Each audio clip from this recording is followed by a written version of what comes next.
He clenched his teeth into the clay, screamed like an animal, and called for his mother, who had been dead for a long time. A splinter had been torn from the floor of his chambers, scratched with fingernails, and stained with black mucus. 5 court physicians stood at a distance, not daring to approach. One of them would later write, "He forgot that he was king. He remembered only the taste of blood and the shadow behind him." Charles, nicknamed the Beloved, had long since lost his power. His body, swollen, covered with rashes and cracks, stank of pus and vinegar. His brain had turned into a buzzing vessel of fear, whispers, and the clanging of invisible chains. For the 16th year in a row, he had been sinking into madness, surfacing only for a moment, only to be dragged back into the quagmire. It all began, as everyone thought, after the battle in the forest of Le Mans, where he had cut down his own guards in a fit of madness. At that time, they still hoped it was delirium, heat stroke, sunstroke. Now they had no hope. Now they kept him chained. His resting place was in the south tower of Saint Paul, a castle in the heart of Paris. There, behind the deaf doors covered with pigskins, it smelled of damp, acid, and something else. Something difficult to describe, but pungent. It was the smell of fear and rotting flesh. The windows were blocked with stones. No fire was allowed. He screamed at the sight of light. The entrance was guarded by guards who were replaced every 4 hours. Not according to regulations, but according to complaints. No one could stand it any longer. One of the servants scratched on the wall, "Don't look into his eyes." Another threw himself from the balcony. Of the 37 silent nurses assigned to him, only 2 remained. The apothecary's records. Note: wine with opium powder in the morning, vinegar vapors in the evening, ammonia under his nose, 4 bloodlettings a week. Ointments with opium and dog fat were rubbed into his temples, armpits, and groin. It was useless. He still heard voices. He spoke to his dead brothers, cursed his son, and chewed the skin off his fingers. In his last weeks, he stopped saying names. He sat on his knees, leaning toward the floor, whispering as if confessing to the earth. When the chains were removed, he scratched the stone joints with his teeth and licked the dirt until his tongue began to bleed. The court physician, Jean de Bois, wrote in his report, "The mucus from his ears smells bad. His eyes are cloudy. His body is swollen. His anus does not hold feces. I believe he's poisoned with black bile caused by the liquefaction of the cerebral mucus. No incantation has any effect. No prayer penetrates his spirit." Charles's body was covered with ulcers, especially in the groin and under the chest, which emitted a nauseating odor. There was a worm-like movement under the skin. One of the assistants claimed to have seen a worm the length of a little finger crawl out of his ear. The armor of power surrounding the emperor had long since crumbled. His brother, Louis of Orleans, was plotting against the Duke of Burgundy. His wife, Queen Isabella, was openly corresponding with the Burgundians and, according to rumors, was sleeping with their ambassador. The heir, the Dauphin, was hiding in the Loire. The church was wavering. Some bishops demanded that the king be excommunicated as a madman.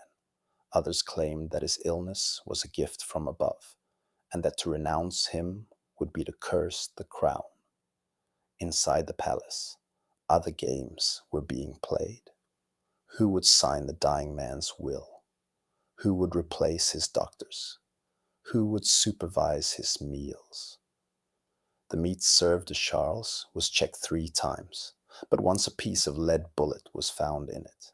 His old page, Pierre de Saint-Maur, was executed the next day. Before his death, he swore that he had only added sleeping grass so that he would not suffer. However, after his execution, Charles screamed one name for 3 nights in a row: Pierre, Pierre, Pierre, and tore his hair out. The Spanish ambassador's letters, dated October, state: I saw him only through a crack in the door. He was naked, covered with ulcers, his face scarred. He did not resemble a human being. He whispered in Latin, although, as they say, he had long since forgotten all languages. I was shaken. I left without saying goodbye. We are not dealing with a king, but with an instrument of punishment. Towards the end, he stopped moving. His body swelled up like a blown up wineskin. Yellow-black pus oozed from the cracks in his legs. His chest heaved with wheezing. His temperature remained high. The doctor later recorded dry fever, delirium, no sweat. His kidneys were failing. His urine was black, with sediment. The skin on his palms was peeling off. Doctors tried to pierce his body in several places to release the foul-smelling fluid, but only intensified the stench. The entire furnishings of the room had to be replaced. The curtains were burned. The bed was burned. Even the floor was scraped clean. Woodcutters found rotting rats in the cracks of the floorboards. Once he broke the chains, gnawed through the leather bandage, and broke his servant's finger with his teeth. That was the last straw. He was finally chained up. A chain around his neck, 2 leather straps around his hips, iron on his legs. No one was allowed to approach him without 3 witnesses. He was fed by a mute boy with a wooden spoon from a bowl of thin porridge. The spoon was thrown away after each meal. 2 days before his death, Carl sat without blinking and repeated the same thing over and over. I am not a human being. I am the earth. The earth wants me back. Then he stood up, without help, for the first time in many months, and began to scratch the floor with his fingernails. The maid claimed that sand was dripping from his mouth. Blood appeared on his forehead. Then they laid him down, drove wooden wedges into the doorframe, and locked him in. The next morning, he was still breathing, but his eyes were rolled back. Steam was coming from his mouth. Even though the room was cold, they did not touch him. 6 hours later, he stopped breathing. His body did not cool for another 18 hours. One of the priests refused to perform the rites. He died without a soul. It was not a body that was carried out of the chamber where he died, but the remains of a state. At 7 o'clock in the morning on November 6th, the time was recorded by a notary at the Royal Treasury. 5 men in leather masks, smeared with fur oil, pulled Charles' remains out on a shroud, without touching them with their hands. One of them later wrote in a private letter, the skin was green, loose, the eye sockets empty. There was a hole in the stomach from which a liquid resembling rotten milk oozed. The coffin was nailed shut. The doctors refused to perform an autopsy. The royal pharmacist, Pierre Bronchard, fainted after one attempt to touch the body and died of fever the next day. Instead of an autopsy, the body was sprinkled with vinegar, rubbed with salt, its mouth sealed with wax, and wrapped in tar-soaked cloth. An embalmer, who had previously worked at the court of Anjou, was found in the basements of the Louvre. He arrived at night, accompanied by guards. He was strangled a week later to prevent him from spreading rumors. The next morning, it rained in Paris. The courtyard in front of Saint Paul was cordoned off. Townspeople were not allowed to come closer than 100 paces. Charles' entire body was wrapped in 3 layers of cloth, with bundles of rosemary and thistles placed inside. A court chronicler wrote, the smell was so bad that the catafalque had to be covered with tar. 2 days before the funeral, a struggle for seals and signatures began. The Duke of Burgundy seized the chancellery, dismissed the chancellor, and ordered Charles' last letters to be burned. The letters contained orders that, it is claimed, could have declared the Dauphin incapable of ruling. The court notary, Arnaud Leclerc, secretly informed the ambassador of Flanders the inheritance is being replaced. The jurors are rewriting the will according to the voice of the dead. While Charles's body lay cooling in the hall of the cathedral, the Duke of Burgundy's knights removed all of the Dauphin's supporters from the Louvre. The supporters of Orleans locked themselves in the La Tourneuve tower. Several guards were hanged in the courtyard to prevent leaks. Queen Isabella disappeared. She was later found in an abbey under the pretext of praying for the salvation of her husband's soul. Chests with seals, 5 bags of silver, and signet rings were also found there. On the day of the funeral, the hearse stopped halfway to the Basilica of Saint Denis. One of the wheel locks broke. A servant accompanying the procession claimed, "The wheel broke not from the weight, but from anger." The service didn't last long. None of the high clergy wished to lead the funeral mass. Silence reigned in the temple. Only the muffled cries of Charles's old servant could be heard under the arches. That same morning, an emergency occurred in Saint Denis. Charles' body had not been completely embalmed. A liquid seeped from under the burial shroud, and soon the entire hall was filled with rot. One of the priests standing at the head of the coffin began to cough up blood. He was later taken to a monastery, where he died on the 4th day. The consequences were immediate. France was divided. The north swore allegiance to Burgundy. The center rallied around Orleans.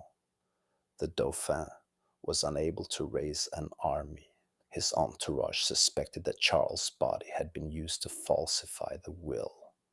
One of the knights openly accused the Duke of Burgundy of forging the seals. A week later, he was killed and his body burned in a ditch. Meanwhile, rumors spread among the people. Some said that the king had been cursed by witches. Others said that he had gone mad after the murder of his own brother. There were stories that he was not dead, but had been taken to a dungeon where he was chained and scraping the floor. One shepherd claimed to have heard a voice calling his name at night. The townspeople began to avoid St. Paul. Monks began performing mass purification rituals. Dead birds were found in wells. People fled Paris. Bread prices doubled. It was believed that the city was cursed. The royal guard was replaced. Anyone who had touched Charles's body was quietly removed.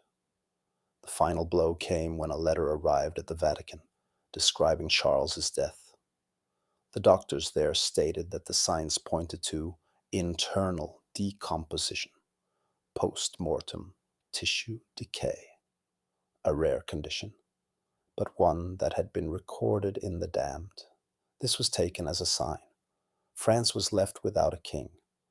The land that Charles called his body really began to fall apart. On the 3rd day after the funeral, black smoke appeared in the Paris sky.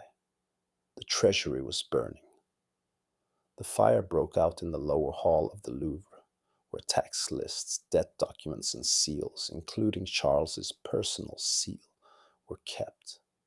At first, it was thought to be an accident. Then it was discovered that the guards had been changed 2 hours before the fire, and the chief archivist's diary was missing.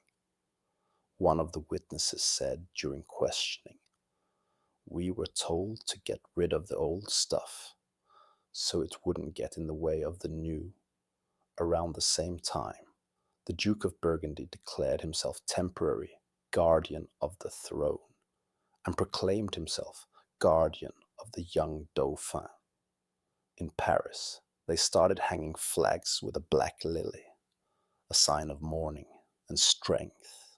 But just a week later, In Reims, under the protection of the Orleanists, another regent was proclaimed, Count Armand de Brienne, an ally of the Queen. In one night, France was divided into three camps. Everyone waited to see who would move their troops first. Meanwhile, Charles's body had still not been laid to rest. The coffin had not been lowered into the ground. Due to the unstable situation in Saint Denis, it was left in a crypt without a tombstone in a sealed side chapel. One monk, who was allowed inside to pray, later wrote, "The stones were wet, as if pus was oozing from them. I heard something moving in the tomb. I felt sick." The coffin was examined. It was bound with a triple chain and sealed with sealing wax. Rumors spread. People whispered in the city that Charlemagne would return, that his body was not decaying but breathing. Women in the Latin Quarter boiled water with charcoal and smeared it on their children to protect them from the royal spirit. One priest, caught with a goat's skull, confessed under torture that he had prayed for the return of the Lord from the ground. He was executed. A day later, a dog was found in a well near the cathedral, with a lily burned into its back. The crown chancellor was found hanged in his house, with no signs of a struggle. His jaw had been torn out. Written in blood on the wall were the words, "He is still here." The investigation lasted 2 days and was terminated by order of the Duke. The Chancellor's body was buried at night, without ceremony. Troops began to move in the north of the country. The Duke of Burgundy gathered knights in Rennes. The people of Orleans reinforced the garrison in Tours. The letters of foreign ambassadors were filled with fear and indecision. The Spanish ambassador wrote, "The death of Charles has given free rein to the demons. The people are silent, but their hands are clenched around knives." Meanwhile, the dead king continued to live on in people's minds. Old chroniclers began to rewrite his image. From the beloved, he became the rotten. They wrote about his chains, how he ate dirt, how he screamed at night. One of the monks, Brother Thibault, wrote he knew he was going to hell, and he could already hear his name being called. We are witnesses to the hell that began during his lifetime. The church officially refused to recognize his death as holy. The papal nuncio refused to commemorate him. Only the Dauphin remained of the royal family. But his legitimacy was disputed. The Orleanists claimed that Charles had deprived him of his rights. The Burgundians claimed the opposite, that the Dauphin was the heir by blood. The people claimed that it was not a man who ruled, but a ghost. Skirmishes broke out in the provinces. In Avignon, a judge who recognized Charles's decree as authentic was torn to pieces. In Rouen, a crowd ransacked the residence of the ducal representative, shouting, "Give us the chains." Meanwhile, Charles's body began to influence the climate of the court, even after his death. The rooms where he had lived were walled up. They were surrounded by a wall. The stones where his bed had stood were cut out and taken away from the city. One of the stonecutters later died of consumption. His wife committed suicide. Their son disappeared without a trace. The courtiers were afraid to speak of him aloud. Only in whispers did they refer to him as he. Even among the monks of Saint Denis, his name was no longer spoken. A copper cross without an inscription was placed at the burial site. A servant who tried to restore the epitaph disappeared. Records of his birth, wedding, and coronation were removed. The court chronicler received an order: erase the portrait, rewrite the dates, remove the chronicles. History no longer knows him. By the end of the month, rumors were spreading again in Paris. Several soldiers saw a man in white at the castle gates. Candles disappeared from homes. Wheezing could be heard in the basements.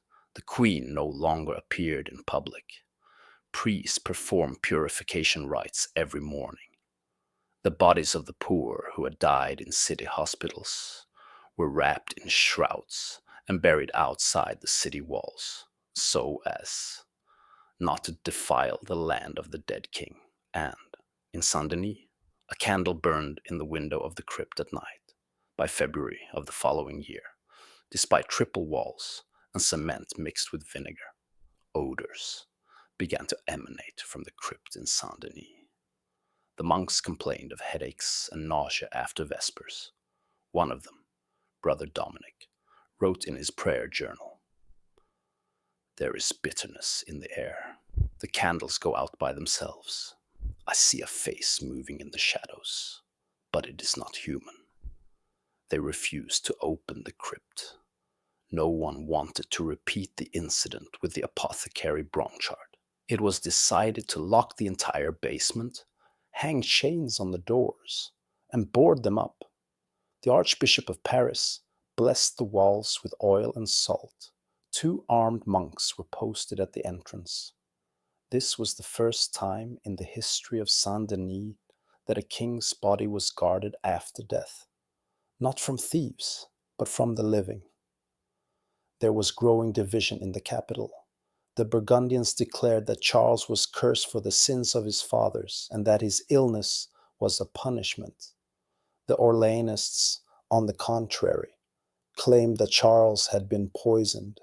A secret pamphlet appeared, the Confession of the Chained King, attributed to the deceased. It said, "I ate the earth because I wanted to return to it. I screamed because I heard them cutting the angels. They came to me through the blood of my guards." The author could not be identified, but the owners of the pamphlet were executed. In the monastery of Marmoutier, a scribe was arrested for keeping a copy of the medical journal of Charles's last year of life. It described cracks in his skull, loose bones at the base of his face, spasms of the tongue, itchy skin, and nighttime attacks during which the king beat his head against the walls and howled until he lost consciousness. It also contained the words of the physician. He became a corpse while still alive. No blood flowed when he was cut. The flesh on his feet fell off like a crust. This scribe was later declared insane and burned for heresy. In the spring, France split up for good. There were 3 people who wanted to be king. The Dauphin, who was hiding in Tours, said he was the rightful heir and blamed the Duke of Burgundy for killing his dad.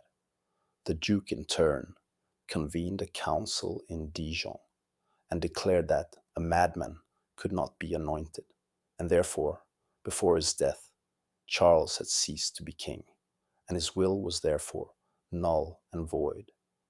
This was the reason for the outbreak of war. Border castles began to burn. Rumors spread through the villages. The king was a beast. Now the beast is out. And in Saint Denis, new phenomena began. On Easter night, 3 sextons left their posts. One of them later reported that a child was crying in the crypt. They were expelled. But 2 days later, the crypt door was found, wide open. The seals had been broken. The chains were on the floor. The lid of the coffin was cracked. The authorities claimed that vandals were responsible, but no one took responsibility. The cameras at the doors did not record anything. The priests refused to enter the crypt. The coffin was nailed shut again, this time with lead. Mass fear began to spread throughout Paris. People did not leave their homes at night. Rumors spread that Charles's body had been replaced, that a pig lay in his place, and that the real one was buried in a secret crypt. Spontaneous memorial services began. People wrote in charcoal on the walls of houses, "The chains have not been removed."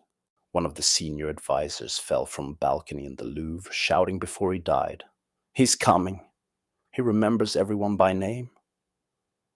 In the capital's hospital, doctors began to record dreams that were identical among different patients.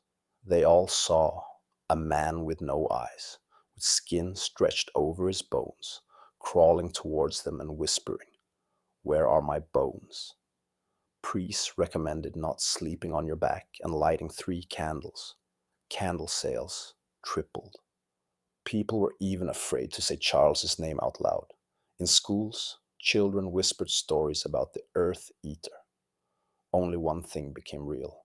The fact of his life turned out to be more terrifying than his death. In May, after a night fire in Saint Denis, a hole was discovered in the wall of the crypt. Someone or something had dug a tunnel from the inside. Fragments of fingernails, strands of hair, and traces of crawling were found on the floor. One of the guards who saw this went mad. He was taken to a monastery. Until his death, he cried out, "They freed him." The final blow was the disappearance of the body. When the crypt was officially opened in June, it was empty. No coffin, no chains, not a single trace. The authorities declared it an attack by barbarians. The Duke of Burgundy ordered the entire crypt to be demolished and filled with lead. The people of Orleans accused him of concealing evidence. The monks of Saint Denis were sent to the provinces. The Pope imposed an interdict on the entire royal family. France never recovered from this. The throne remained empty. 3 pretenders fought, but none could unite the people under his rule. In the provinces, people began to say that the king was alive, that he would judge everyone on earth before God judged them in heaven.